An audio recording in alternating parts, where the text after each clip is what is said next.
Good evening, fellow morons. How are we? Good, yeah. What's happening? Good. Good evening. Not bad. You sobered up, Hunter? Just a wee bit. A week-long hangover. Well, he's A week long.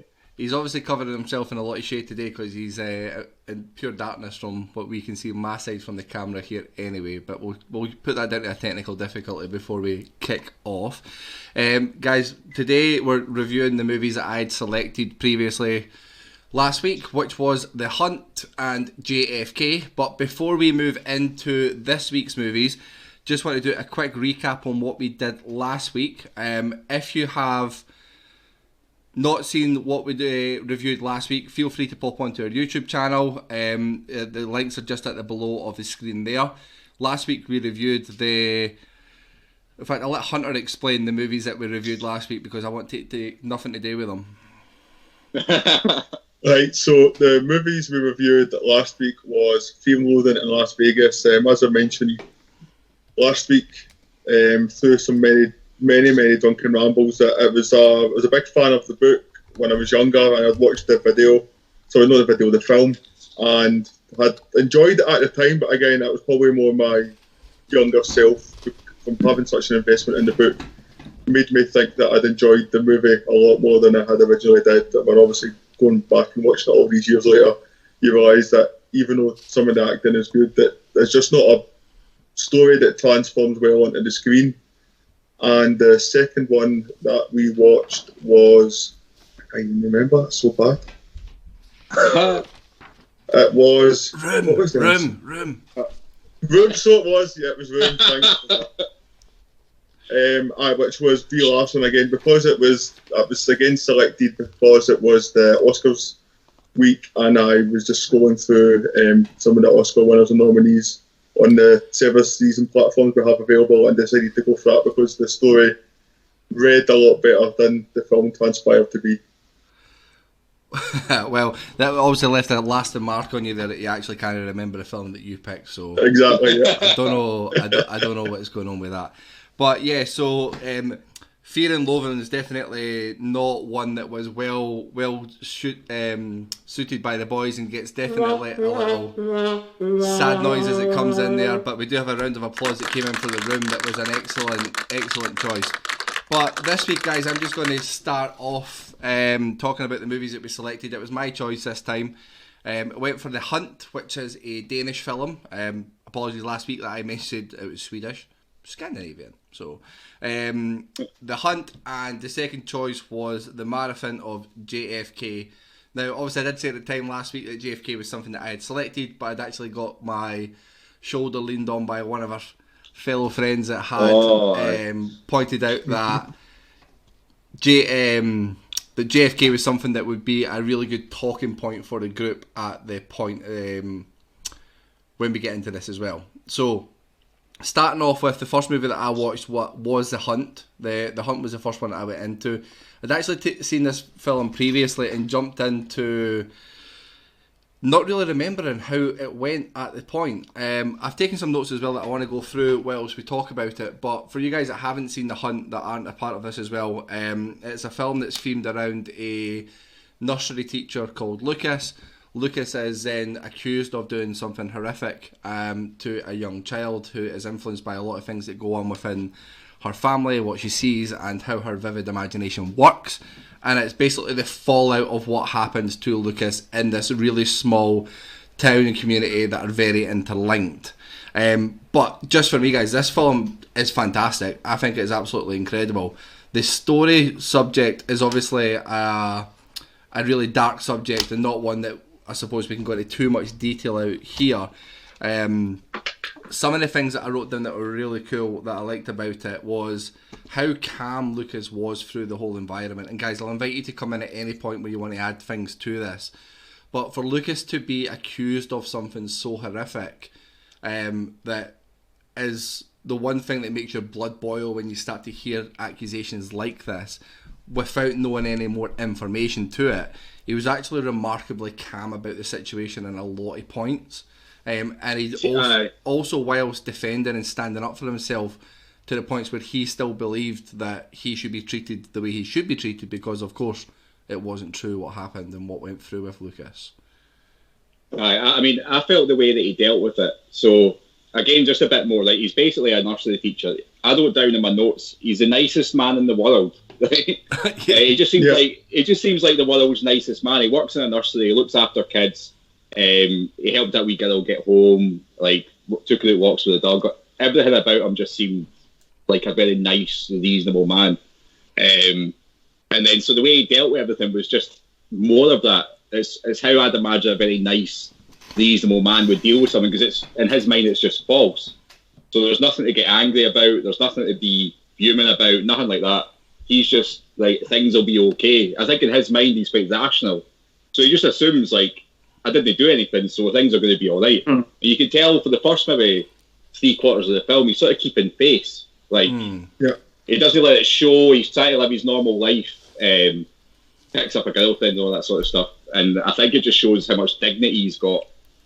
Do you know what I mean? He's such a dignified man that he didn't let, he tried his best not to let anything that was going on affect him.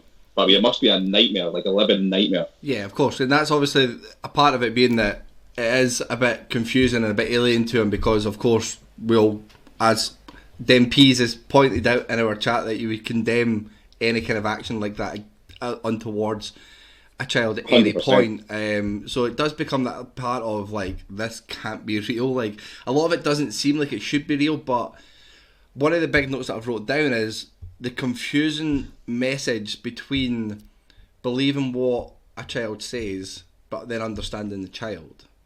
Because obviously, of course, a lot of people have believed and jumped to the conclusion straight away, but then the people that do know the child a lot more can actually give a little bit more of an insight of, actually, this is a bit ridiculous, why have we got there.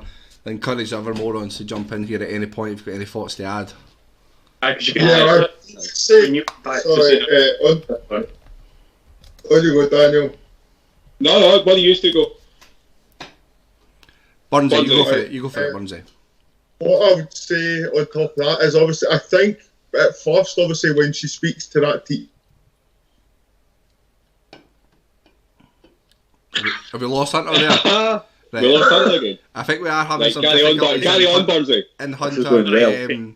Aye. So going back to what Daniel was saying about how he was that calm about it, is that because the girl's father as well, that was one of his best pals. So he's kind of like, he's obviously losing his career, but also he's losing like one of his best pals at that point. And then when he went round to the house, you could kind of see for the early stage though, he was kind of torn.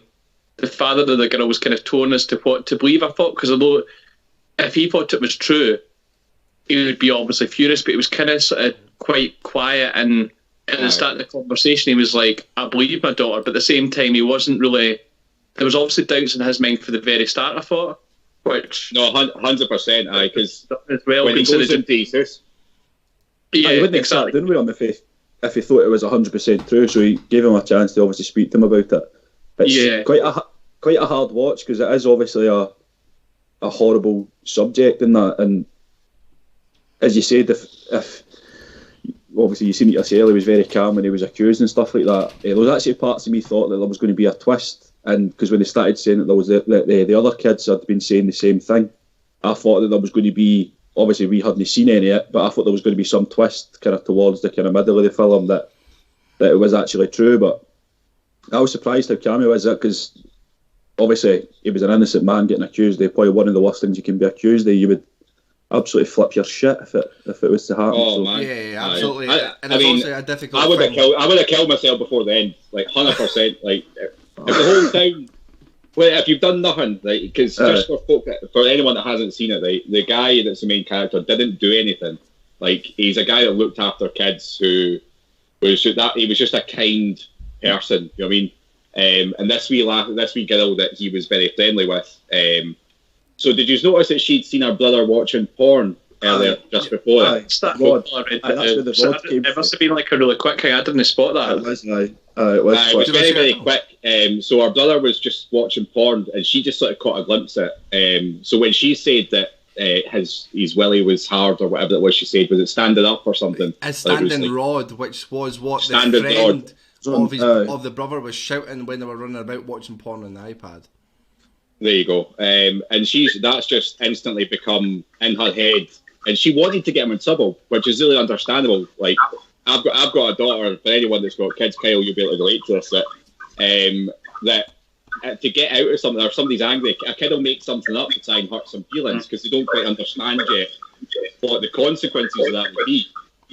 So she was just trying to say something that was going to hurt his feelings, and it's just spiraled out of control at that point. And there was one point. So I was just going to say, there was one point as well when you say about her saying something that spiraled out of control when she was talking to her mum. I think it was maybe about halfway through, or maybe even less than that. She kind of made a comment saying he didn't do anything, but obviously the mum was. It was because she came out with everyone and said this is all happened, and it was as if she was kind of just trying to back down because she was worried. Whereas she was sort of saying she was trying to admit that she made it all up. Yeah, but it was that fact that it was impossible to back down for the mum by that point. She wasn't really taking in what she said, but no parent really would. Do you know what I mean? If that's happened, then they're just going to go off tunnel vision to an extent.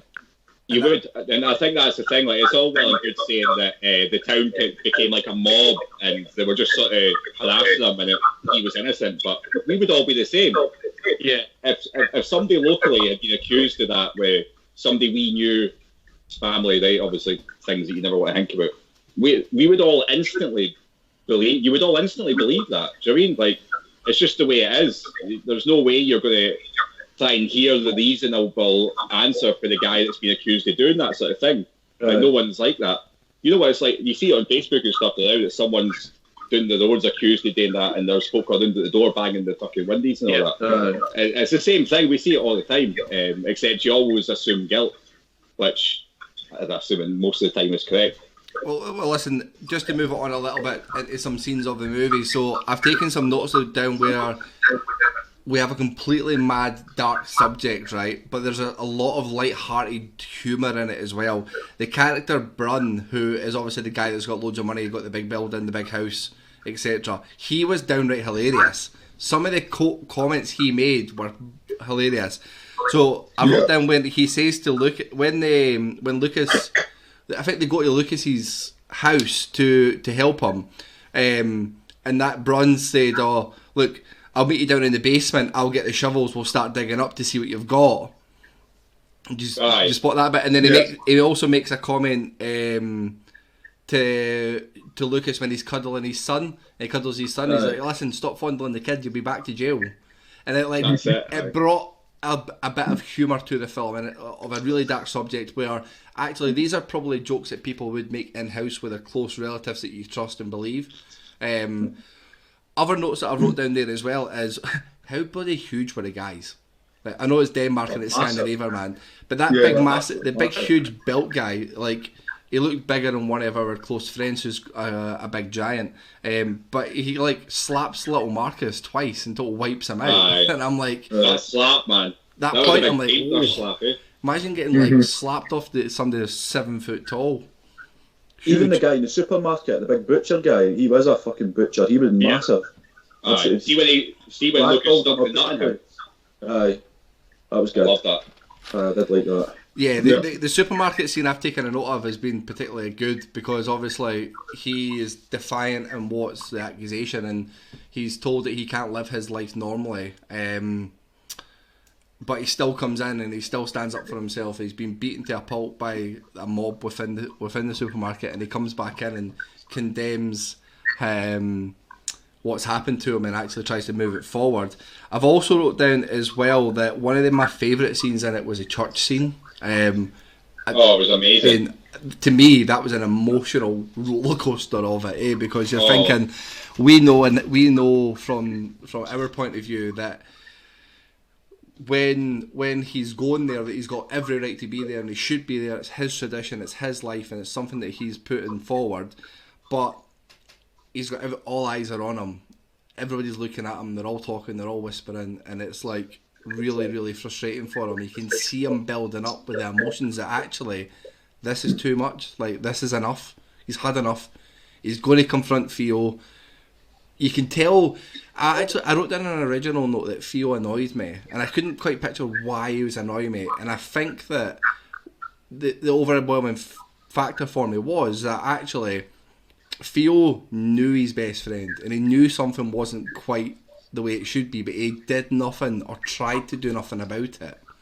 He had scenes where he tried to be his friend again, he tried to listen to him, he had scenes where he didn't want to listen to him and they wanted to ignore him, but you could tell that he felt or knew something wasn't quite sitting, but he was letting the accusation carry out. Aye, see, I felt that was quite understandable. Like, I think obviously it's very, very difficult to put yourself in the shoes of any of the characters because it's such a horrific topic.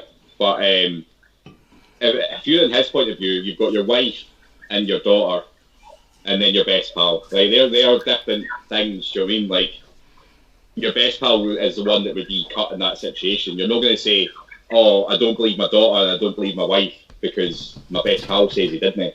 It's just, I just don't think that would ever come into any of our heads in reasonable life. The one thing I noticed was, and I don't know if anyone else picked up on it, but Theo was an alcoholic. Mm. So early on in the film, the daughter was really being neglected, and I don't think that was ever picked up on by anyone else in the village or anyone else that was round about. That the reason he had to walk at the school was because she was left on her own. Yeah, and he found her at the supermarket on her own, walking her home because she just wandered away. And they were all arguing about. Remember, there was one morning they went over, and they were arguing. He was like, "Well, I just take you to nursery," and he phoned the dad, and the dad was like, "I just go." Every time you saw the dad, he had a drink. And when they went over to first see him, just to sort of try and say, "Right, let's talk about this. Let's sort out what's going on," he was like, "Right, we'll get a drink." Like, his first instinct all the time was alcohol. So I think he was always never quite with it. And then at the church, he's sober. So this was my thought, right? He's been drunk pretty much the whole movie, and then at the church, he's sober.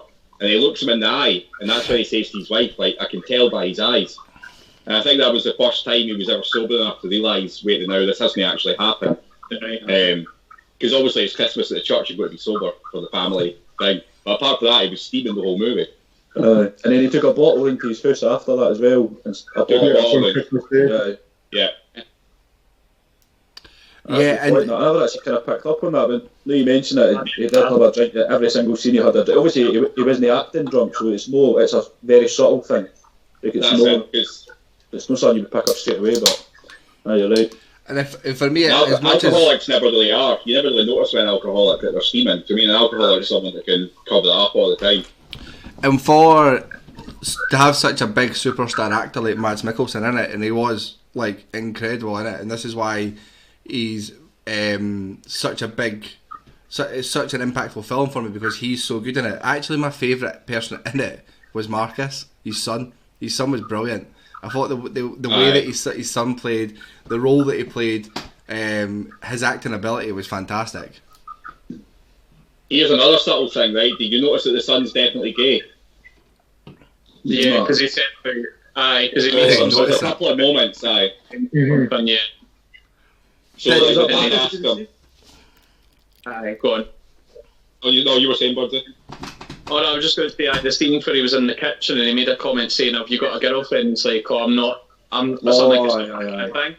And then obviously it was sort of hinting at, not as in he doesn't actually want a girlfriend because he's gay, but I take it it never came out in terms of that he found out at all, did it? It was just that subtle hint made out in that scene. Unless there was another part as well later on that I missed, but I picked up on that. The bit I picked up on later on, there was a few subtle moments. So there was the one, the girl at the checkout was like really flirting with him before they got chucked out, and he was having nothing to do with it. And then when he was getting his gun, when he was getting his time to go hunting, I'm assuming that's when he turned 18 or whatever. I think they mentioned that, yeah. So there was another guy who's the son of the other family. So they had a couple of moments. Yeah. So Theo's son, I think Theo's son and him are gay together.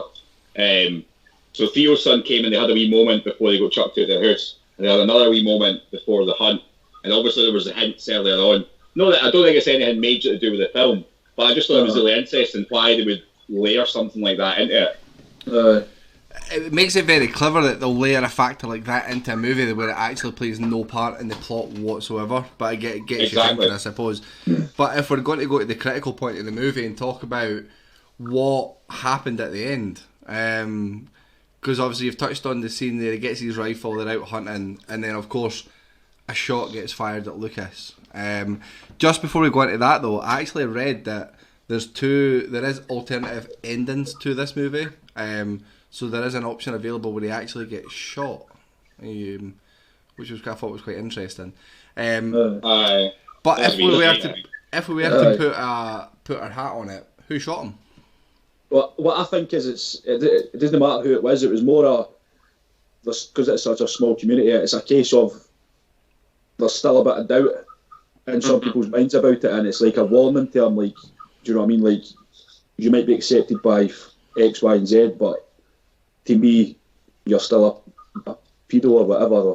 Aye. Just a wee kind of thing like that, and because I kind of thought it was going to go the other way. I thought that he was, again, because it's a foreign film, I was just expecting like a massive turn.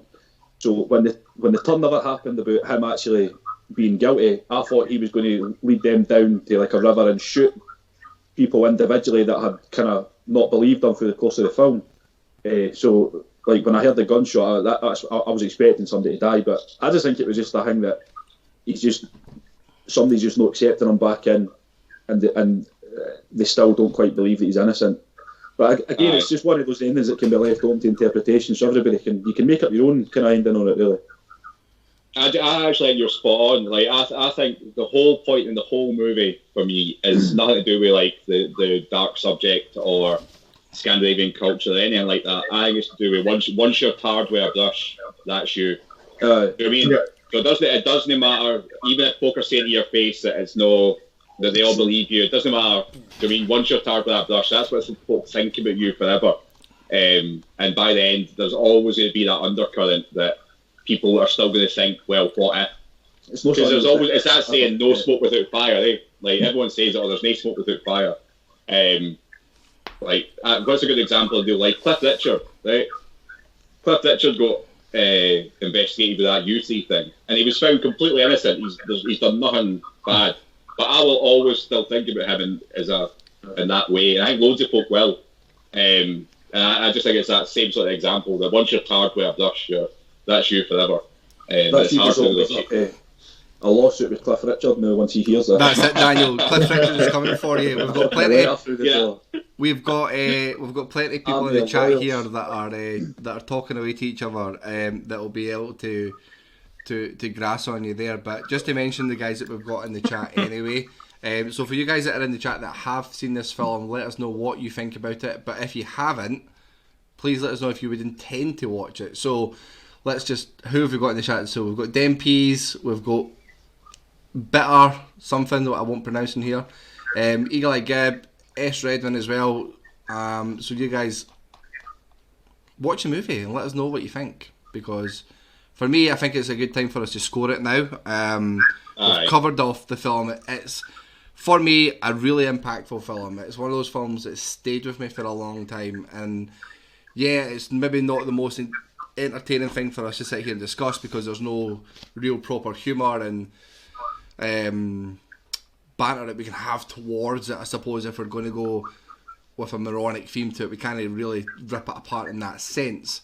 But in terms of acting, in terms of storyline and the way it's delivered, the scenery, the way it comes along is absolutely fantastic to watch. So if you haven't seen it already and you do want to see it, it is on Amazon Prime Video, so please jump on there and have a look. But I'm going to score it really highly. I'm going to start off the score, and I'm going to give it a 4. I think it's worthy of a 4 out of 5. There is some things in there that I would like to get more answer to and a little bit more insight on.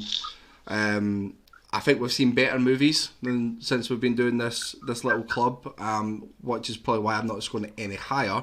But I'm going to go down the list and take scores, and I'm going to come across to Moron Burnsy.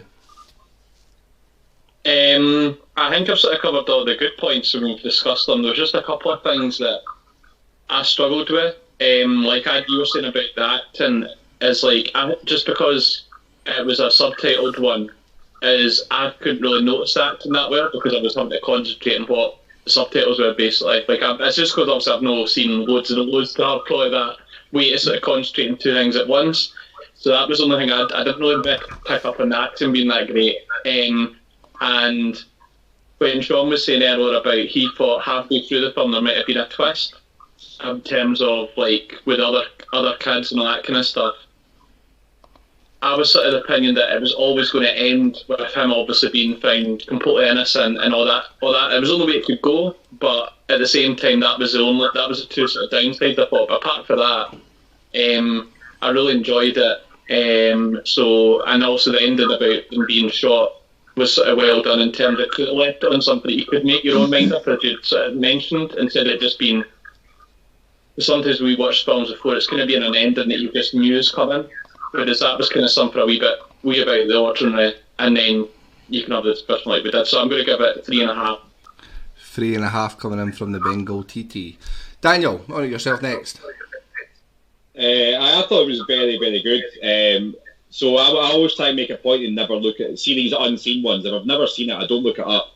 So I didn't know anything about the topic. So I assumed this was going to be some sort of like survival movie out in the snow or something, like with a name called The Hunt, set in Scandinavia. So then when this all happened, I was like, it blew my mind. See that I was saying to my missus that the first time that it sort of came out, that she said that the little girl made the accusation almost. It came from nowhere for me. Like I knew, like it blew my mind. Like it took my breath away. And I just thought there was loads of good moments like that where I was like, oh my god, like, and it made me. I really did think, like, I thought that I felt so much empathy with the character because you can't really imagine being accused of something like that and then having to carry on your life. So I thought it was great. I thought it was a really good way of looking at how societies react to stuff. And the thing is, even after we all watched it, and I feel like we'd all react the same way now regardless, we wouldn't have learned a lesson because you're always going to assume guilt, and I think that's what we all do as a society. But no, I thought it was an amazing movie. Much like Kyle said, because we've been doing this for so long, and because I know that we've seen better movies and we've got better movies coming, I've gave it a 3.75.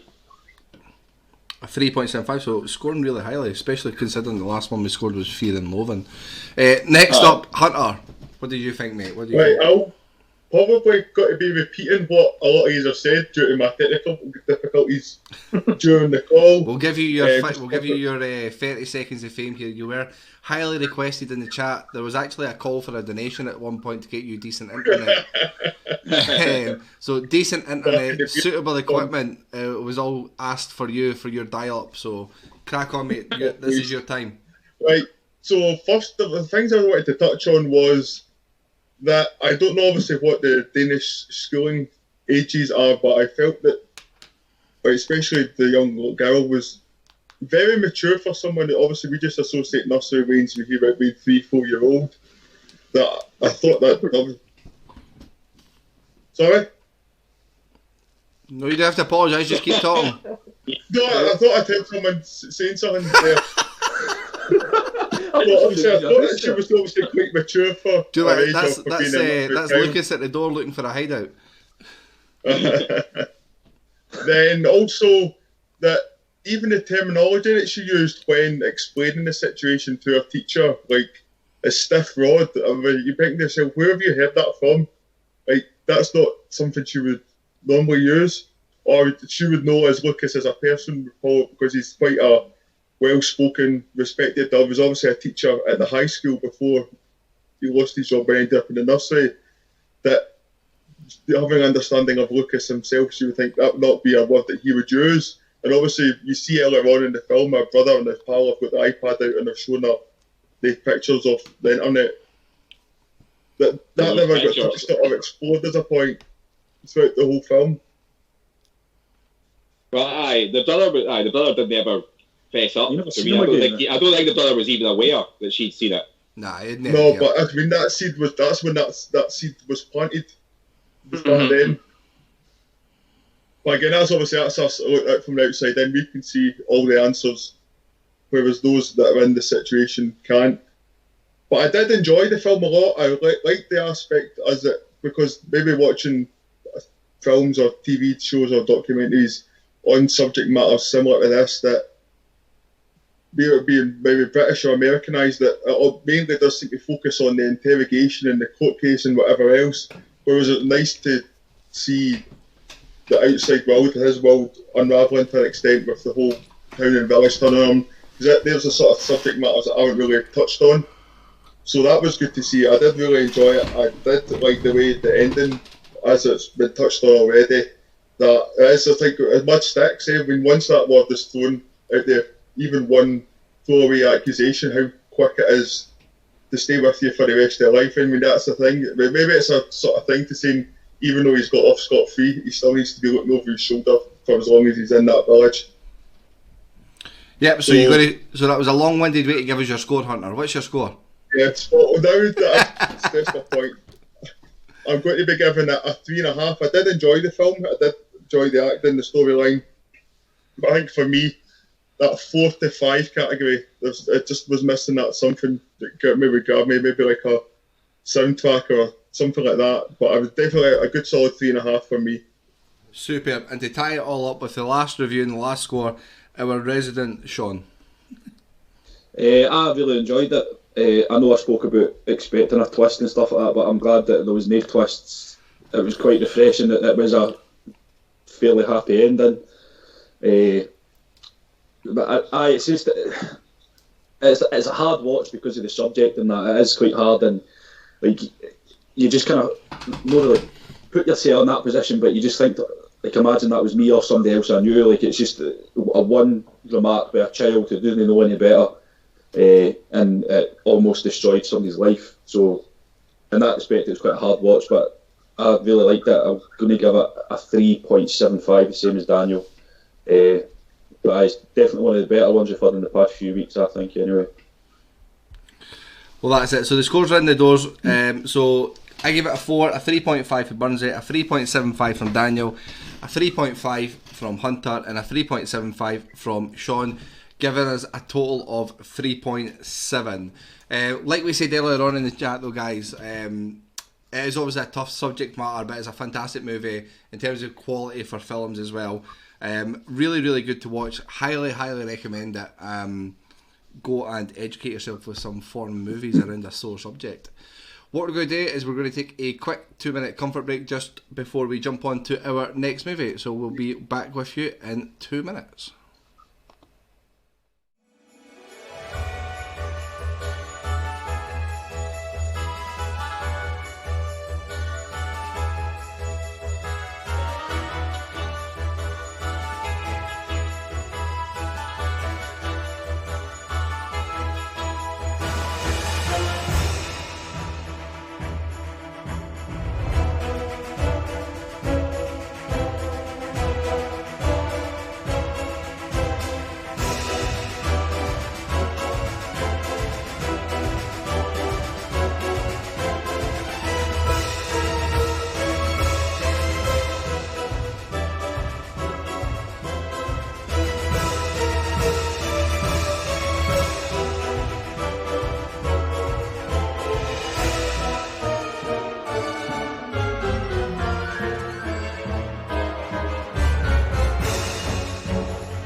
And we are back. Guys, sorry about the little extension to the break there. I had some technical difficulties that I needed to sort out with the stream itself. But our second movie of choice was JFK. So JFK was one that was selected via myself and one of my friends, as well as something that could be a bit of a discussion point on here. I literally just finished this before we started the stream because it was a marathon. If anyone has watched JFK previously in the past, you'll realise it is a 3-hour long movie, so you probably watched it, like myself and some others, in at least 2 sittings. JFK is a subject matter, though, that I do find really, really interesting. Stephen King does a fantastic novel themed around JFK on that specific day, which happened to him as well. For this one, I didn't write down as many notes, and I thought this would be more of an open, flat platform discussion. But in terms of a movie, again, a really, really interesting movie. Kevin Costner, I always forget how good of an actor Kevin Costner is. I just want to throw that out there. Because when I think of his name, I actually can't really remember much films that he's in, but I know he's a mega star when it comes to acting. But this, as a movie, I think really ties together a real life scenario that did happen that they've portrayed for this film, around Jim Garrison and the campaign that he put forward and the justice that he tried to bring towards it as well.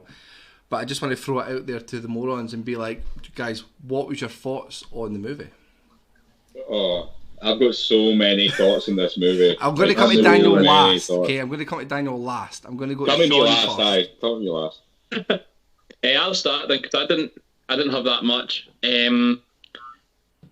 I did enjoy it in terms of about the theories of the killing and stuff like that, and I did enjoy the acting parts, but I just never really felt that invested in it. I think partly what we've probably discussed between us before and maybe on one of the films is that because it was kind of quite a while ago, what was it, maybe 60 years ago? No, longer than that. 63, so yeah. Aye, 60 years. I thought you meant the movie. I was going to say it was only out in 91, Burnsy. Can't No. You're a moron. Because that would be a moron comment. Is that because it's quite a while ago, is that I kind of do like a lot more recent movies, which I've just sort of noticed myself more than anything. And I think part of it was my fault because I watched it pretty much in 2 sittings really, but I felt myself sort of switching off at parts of it, but I think that was just due to the length of it. I did enjoy that. I don't think they gave the guy's name because it was there was sort of high level figure. I think his name they just named him as Figure X or something. So high level, the sort of tall guy that went to him, and he was sort of telling Garrison like that he was close to it and keep on digging and all that kind of stuff. Aye, Donald Sutherland's character. He was like an ex-Secret Service guy.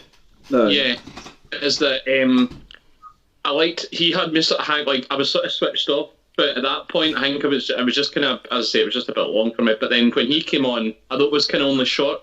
He really had me like. I don't know if it was his voice or the way he was sort of speaking, but I got right back in it when he was talking. And I think because there was a lot of characters in it, and I just struggled to follow it at points as well. But yeah, I did enjoy, and also enjoyed the trial, the trial at the end.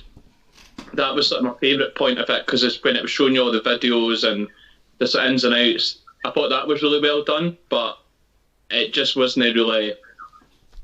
It just wasn't a film that sort of got me. But I can understand probably that a lot of other people would have really enjoyed it. Yeah. So guys, I'm just going to jump in for a little second there because we've had a comment that's rightly one I'd like to talk about. Just so we can give a little bit more of an insight about what the film was and what happened for those that haven't seen it. Sorry, I've jumped in with a presumption that people know all about JFK. But this movie in itself was themed around a New Orleans district attorney who discovers 3 years after the fact of Kennedy getting assassinated that there's actually a lot more to it. So Jim Garrison is the person in real life that portrayed this. Jim Garrison actually acts in the movie. I don't know if any guys knew that. Jim Garrison was actually the judge in real life. Never know that. So he actually played a part of this, and he was really invested and really a part of the storyline for it. And this is about the journey that Jim Garrison takes throughout the 3 hours long that the movie is, moving back and forward about different scenarios and different levels of corruption within the United States government. But sorry, I jumped in there to give a little bit of a rundown, but we'll pass it over to Sean. But we'll just address a new follower to the channel, from Mr. Tommy Burns. Thank you for joining the channel. But Sean, take it away, mate. Anyway, it's something that I have been interested in for quite a while. Me and Daniel spoke about this with Dave before as well. Many a car journey home about the assassination of the JFK and the conspiracies surrounding it. Mostly, kind of me and Dave kind of winding Daniel up about conspiracy theories and stuff. But it is obviously, it's a film that you really need to pay attention to it because there's so much going on. What I liked about it as well is because there's so many different kind of names getting dropped. They would show you the picture of the guy in real life and stuff like that, just so you could kind of, if his face popped up again, do you know what I mean? Like just kind of be name drops and stuff like that. I was a bit like Bundy. There was bits where I was a bit kind of lost. The bit with Joe Pesci, how ridiculous was his hair, by the way? That wig, honestly, that was my favourite thing in the film. That is the worst. I googled the guy after it, and it's unreal, uncanny. That guy actually looks like that. He actually looks like that. Do you know, Hunter, take off your hat, and I think you're no far away from getting one of them. It's not that bad. What's that logo? But his wig was utterly ridiculous. I also thought Tommy Lee Jones, again, I actually looked at who he was playing, and he's no far off it, but he just looked ridiculous. But anyway, like, because it was, I was kind of similar to Bundy, where I was kind of getting lost at certain bits, and it was a bit where Donald Sutherland was sitting down with him on the bench at the park that totally grasped me, like, just brought me right back into it again. And again, I liked the court case where he was kind of talking about the magic bullet and stuff like that, and how it would, like, just kind of taking left and right turns, going through different parts of the Kennedy's body and the guy in front of him. I thought it was quite brave the way that they'd done it as well, because it is very towards the conspiracy side that there was two or kind of multiple shooters anyway. And I know that Daniel's going to probably try and debunk that when he goes through it all later on, but I really enjoyed it. I thought that I would kind of struggle to kind of keep it invested in it, but I actually really liked it. I thought it was really good, and it didn't actually feel like 3.5 hours long. I kind of watched over 2 sittings anyway, but I probably could have watched it in one go and like no bother at all.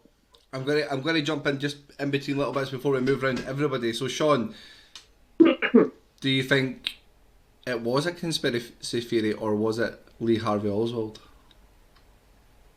Well, I've not really read into that much about the whole conspiracy side. Going by the film leads you to believe that there was multiple shooters and that he was a patsy, as he was referred to quite a lot during the film. Well, you're going to get scalps on your arse, so get off the fence and tell us, what do you think?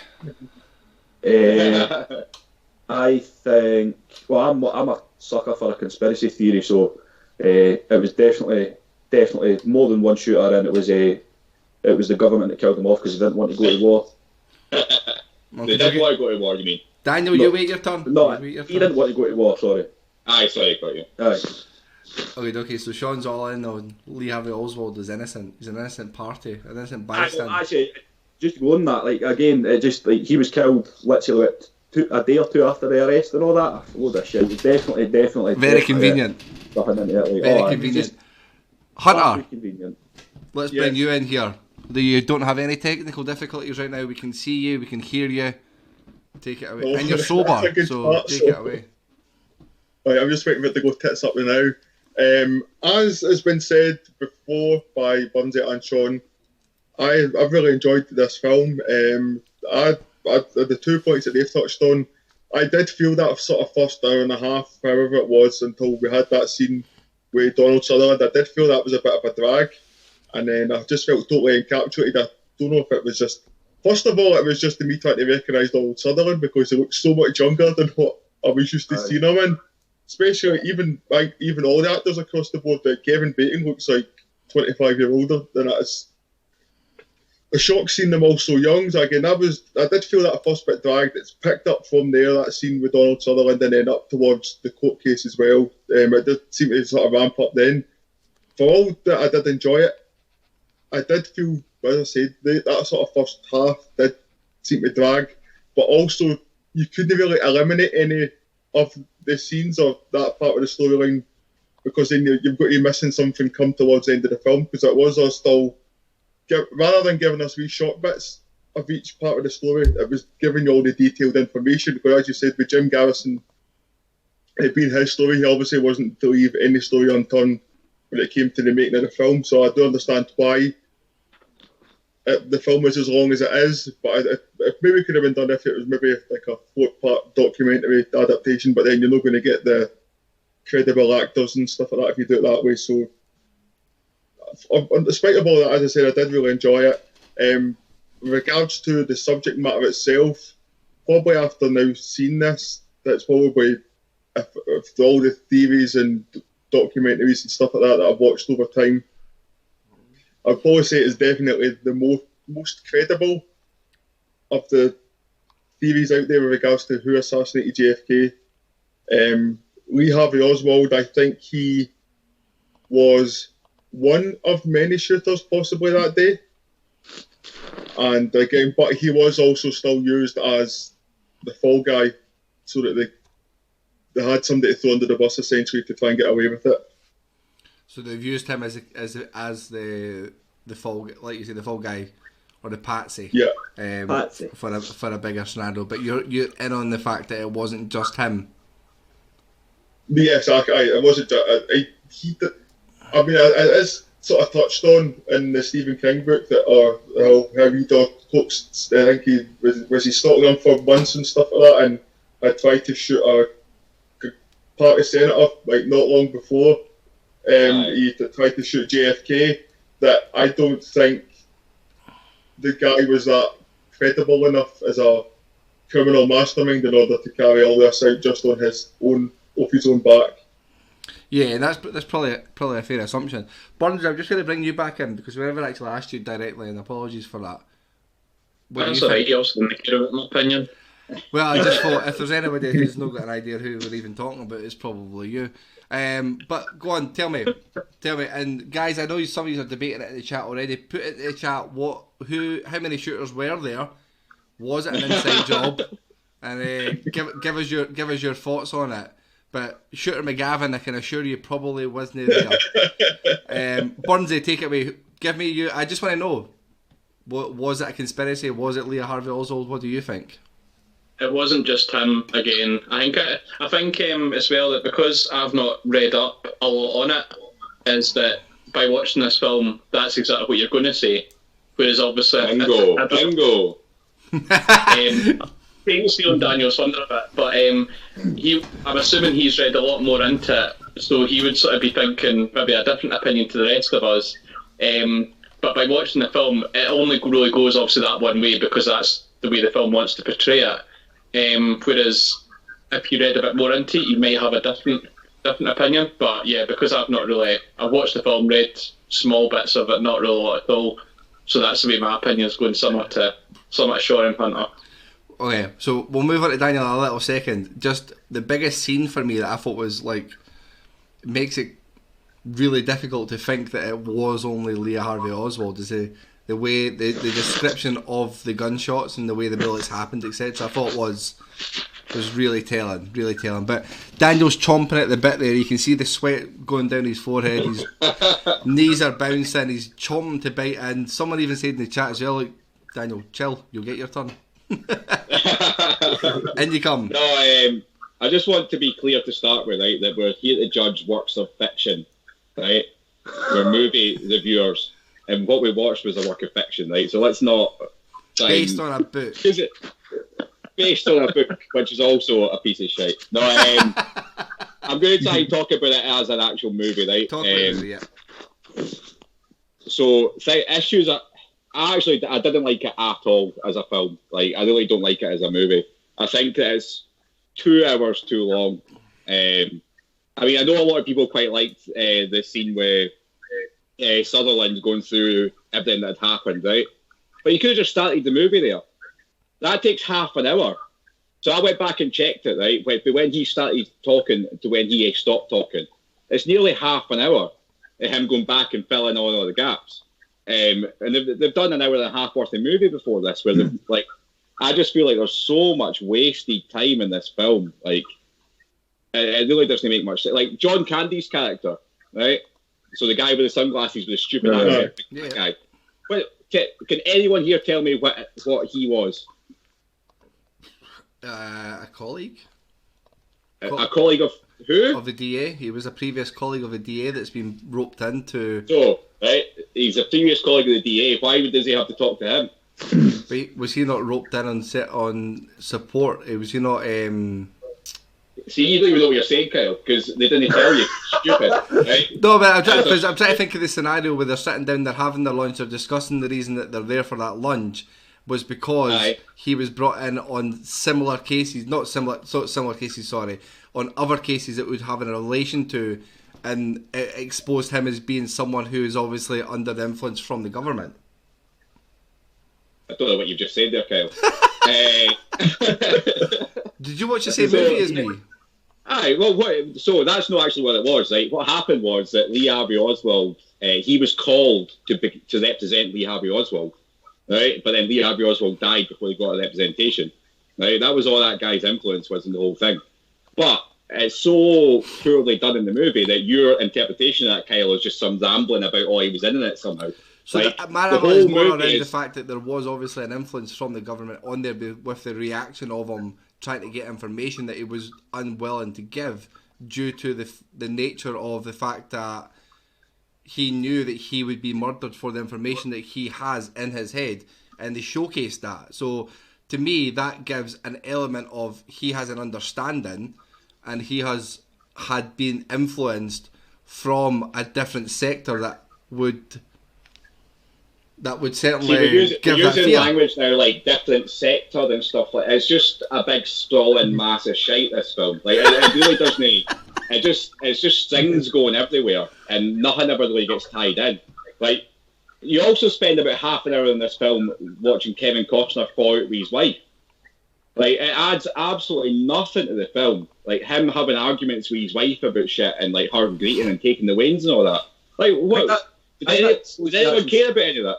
Yeah, that just shows the actual stress that everything was putting on him, and he was just throwing his whole life into this case that it was taking him away from his wife and kids. I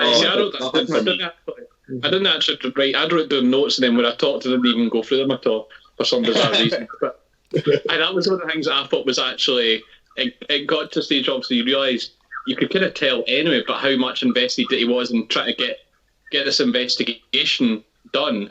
That he wasn't even like spending time with his daughter, spending time with his wife, and it was taking a strain in the family life. I thought that was actually pretty decent. And that's what they're aiming for. They're aiming to show that emotional. As much detail as what that maybe I've missed it, and it was a lot more than what I thought. But I thought it was more just like a really small part that more added to it instead of thinking like there's half an hour of just nonsense that wasn't required. I suppose it depends how you look at it. Right? So to me, what I think this film did a good job of was showing how ridiculous the conspiracy is, right? Because they're stretching at every single point. So there's a point where, like, they're saying Lee Harvey Oswald handed over a piece of paper at the police station, right? And it reminds me, you've seen the meme with Charlie Kelly up against the wall, like, pointing at Pepe Sylvia and mental, that he linked it all together. That's what it seemed like with this. They were just stretching at every point to try and link it. So they tell you that Lee Harvey Oswald gave a piece of paper to the police, which no one ever saw, right? 5 minutes later, after like them pulling shit together, like he must have wrote down that Kennedy was going to be assassinated and warned them. Like where did it put? Like it's just like within the confines of the movie. I mean, here by the way, I'm not talking about real life. I'm talking about the way they're trying to tell it in the movie. It just didn't make any sense at any point. It just seemed like the ramblings of a madman, just on paper, like on film.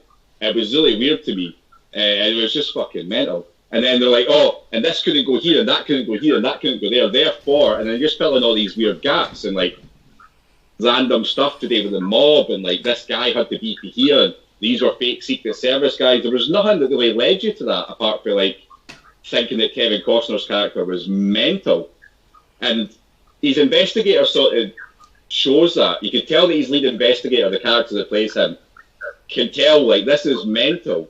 And he's the one that walks out during the meeting when he won't stand by him anymore, essentially. He won't harass folk anymore. Nice.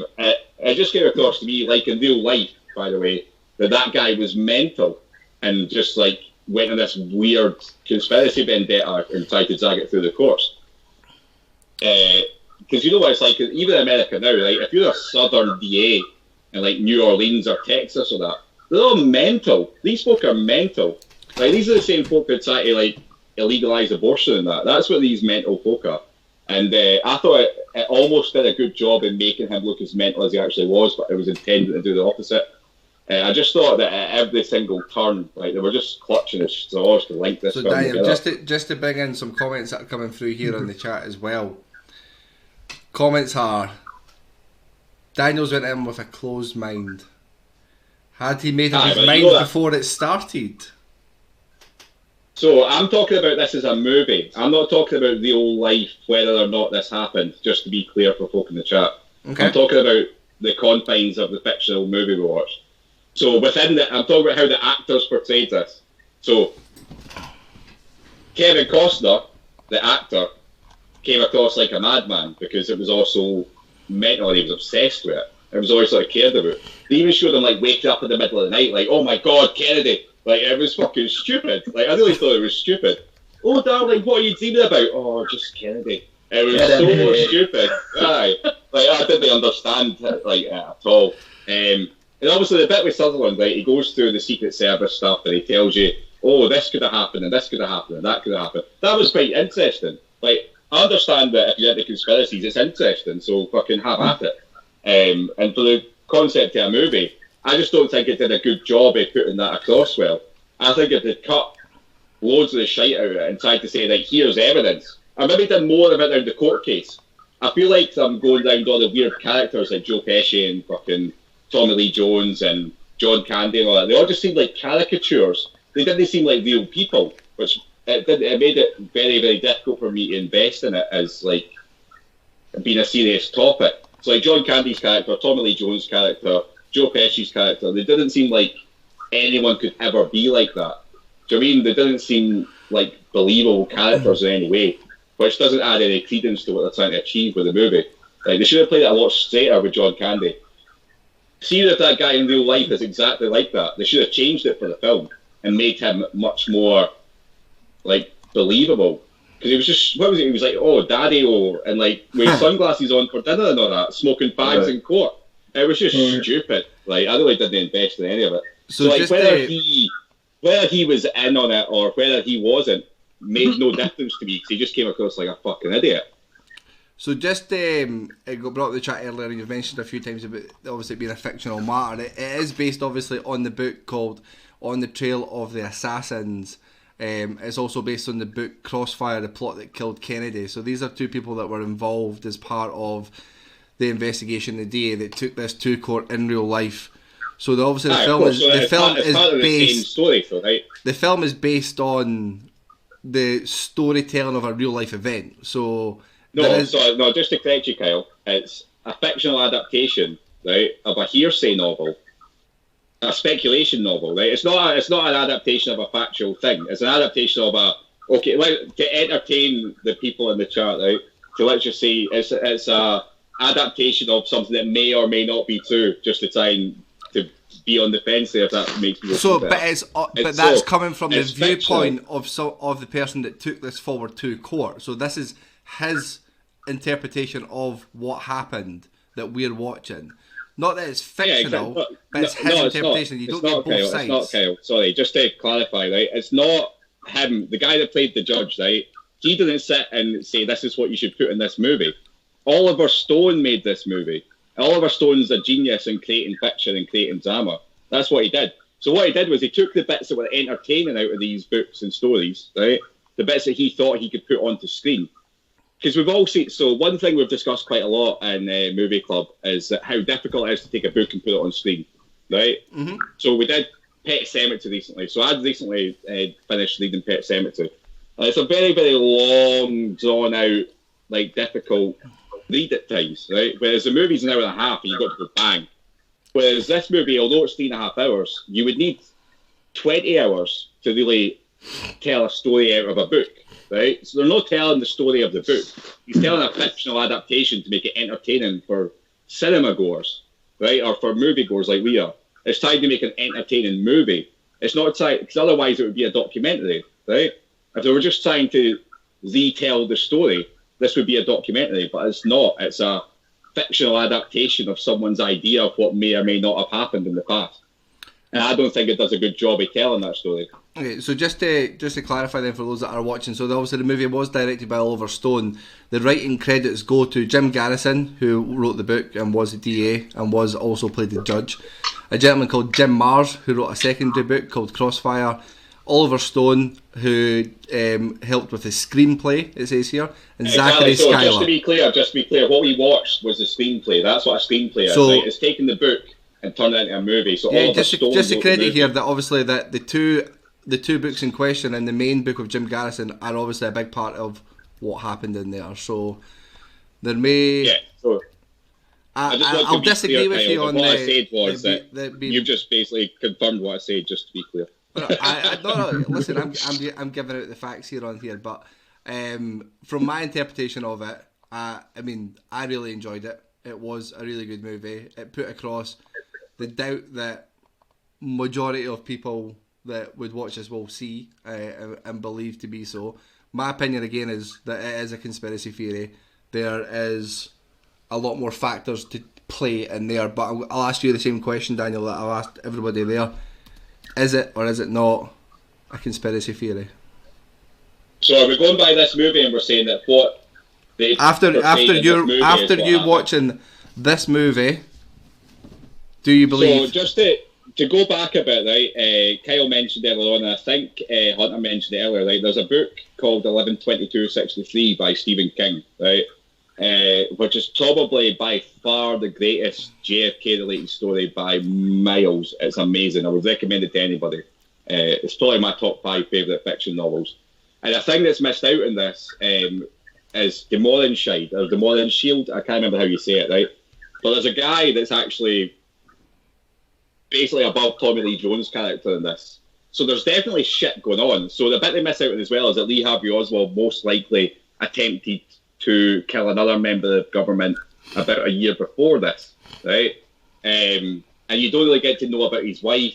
I think this movie would be much more interesting if it followed Lee Harvey Oswald. If it was to portray the conspiracy, right, it should follow Lee Harvey Oswald and show you that he didn't, right? And then let everything else fall down about it. I think that'd be a much better movie because Gary Oldman's amazing. If anything, I thought it lacked a lot of Gary Oldman. You should have had more of him because I thought he was brilliant. And then you could have told the conspiracy story that folk like, because folk love a conspiracy, right? So you could have told that story in a much better way. I just thought going through Kevin Costner's mind was a bit of a fucking self-indulgent wank fest, which it was a wee bit for the guy. The fact that he's in the fucking movie just shows the type of wanker he is. But do I think that what they portrayed in this movie is what happened? No, absolutely not. Well, let's just bring in some of the other morons there on their thoughts and opinions on what Daniel said before we jump on and give some ratings. We could be here all night. Right. We're not on a time limit, Sean. Listen, world's your oyster, mate. Take it away if you've got something you want to add. There's nothing really I want to add. It's, as I said, I love a conspiracy myself. I probably don't know enough about this to argue against anything Daniel's saying. I'm just going to be kind of conversations that we've had about conspiracies in the past. It can go on for quite a while, but I do enjoy a good conspiracy, as any simple-minded man does. And I thought that this film, I just think for what it was a film that just kind of more focused on the conspiracy side of being more than one shooter and a lot of misbehaving for the government side of it and all that. But no, I did enjoy it. I just kind of take it for what it is. I just thought it was quite good. I did like it. It's not going to change my mind. It's not going to make me look into stuff even more. But no, I thought it was quite good. Just to be clear again, I was talking about the movie and every single point in that, not like what may or may not have actually happened. I just didn't think it was a well-made movie. Well, let's just jump.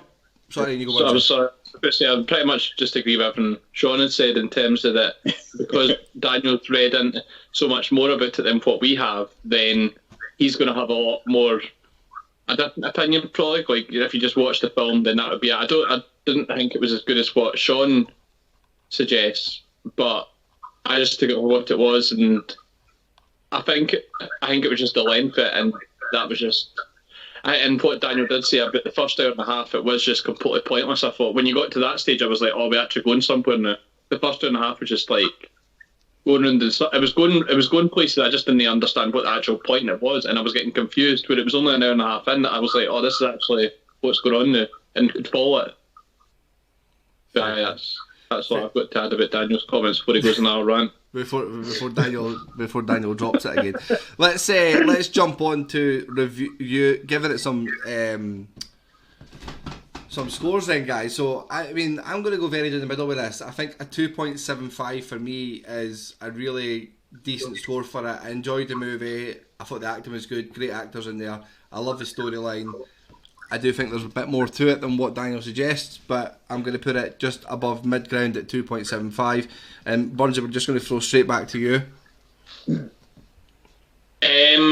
of said everything I want to say about it. I think I mentioned before I thought the acting was good throughout it, but it was just far too long.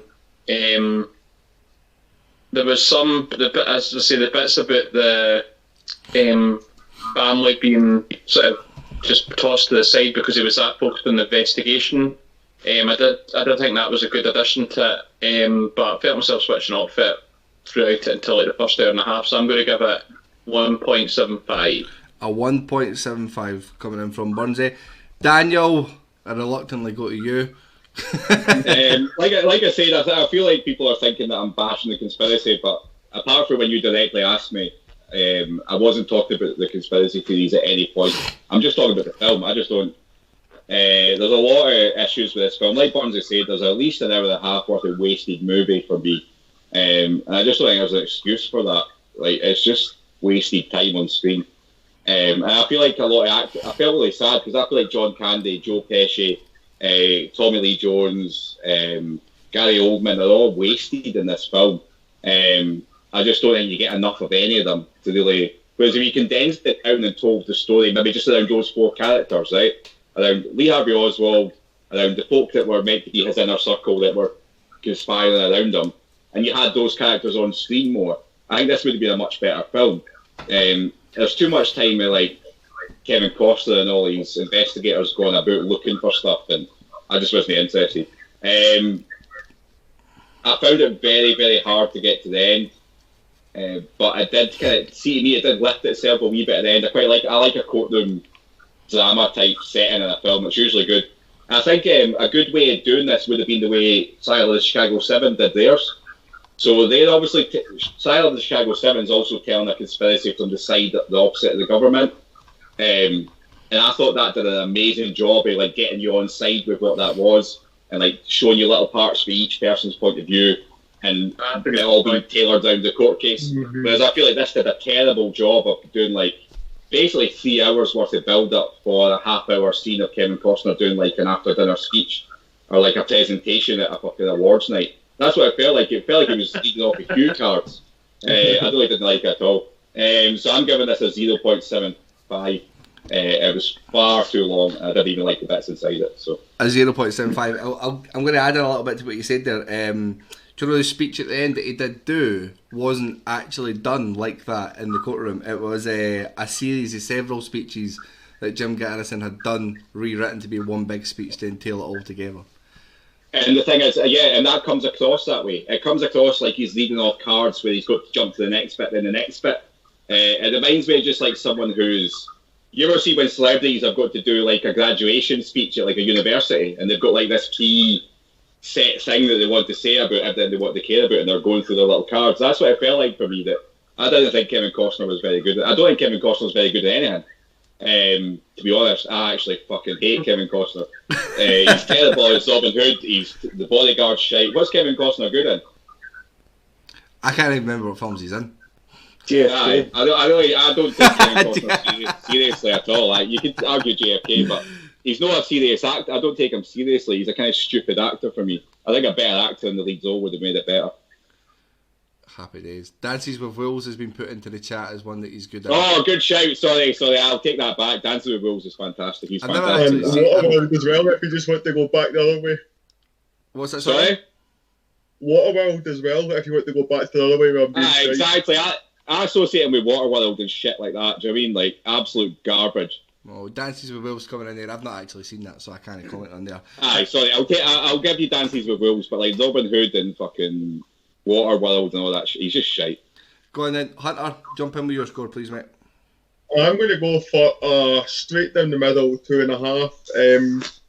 This was primarily, I do agree with a few of the sentiments that the film did drag on in places. As I said, it picked up that sort of half hour with Donald Sutherland again, probably because it was filling in all the gaps and was piecing together that first hour and a half that felt like it dragged on. Again, also like Daniel said as well. Again, I shared the exact same thought about the Chicago 7, that I feel like we've seen how a film based around a trial and court case should be done and can be done and well acted and well story laid out. And that was the big build up in this film. You had 3 hours of build up for 25 minutes of that. You'd think there would be a bit more of a leeway with focus more on the court case and what's actually being said than everyone. Maybe then also with these bit part characters, they'll maybe have more of a chance to shine on screen because they're getting more time. Obviously, apart from Gary Oldman as Lee Harvey Oswald, but everyone else, all these other bit part characters, that was their chance to tell their side of the story and maybe feel more connected to them as characters as well.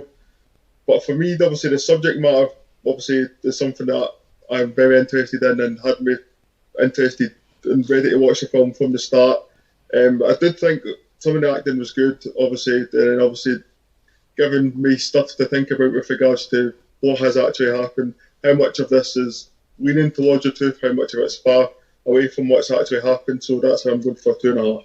2.5 coming in there from Hunter. Awesome. So Sean, you'll be coming in with the last score. So far we've had a 2.75 from myself, 1.75 from Burnsy, Daniel with a 0.75, Hunter with a 2.5, and Sean is going to wrap it up for us with this last score. I'm just the same as Hunter, just straight in the middle, a 2.5. Again, just kind of basically repeating what's been said already. I thought the first hour and a half was a bit all over the place. It just felt like there was a lot going on. Daniel said that they could easily have kind of chopped it down to an hour and a half long. They could definitely have made it shorter, I feel. And I'm a sucker for a courtroom drama as well. I just wish that it was a bit more made of the actual kind of courtroom side of it. But actually, I did enjoy it. It is a bit long, as I said, and at times it is easy to get lost because there is so much going on, especially in the first half of the film. But just right in the middle, a 2.5. Superb. So that brings us up to a 2.05 coming in there for JFK. Just to touch on the Costner bashing there, Wigfield79's popped in the chat there saying, good Costner films come in as No Way Out, Revenge, The Untouchables, A Perfect World, 13 Days. All movies that I've not seen any of them, so I can't comment, but a list of movies. So I'll give him The Untouchables, to be fair. But was Kevin Costner outstanding in any of those films, is my question. I'm not saying he's not been in good films. But I just can't take him. He's a bit like Richard Gere for me. See, Kevin Costner and Richard Gere, they go hand in hand. So like one of my favourite movies is Primal Fear. Like I read the book and watched the movie. It's Ed Norton's first film. But Richard Gere plays the lead character. He's a lawyer, very similar. I just can't take him seriously. Kevin Costner's a bit, to me, he's just I find it very, very difficult to take him seriously.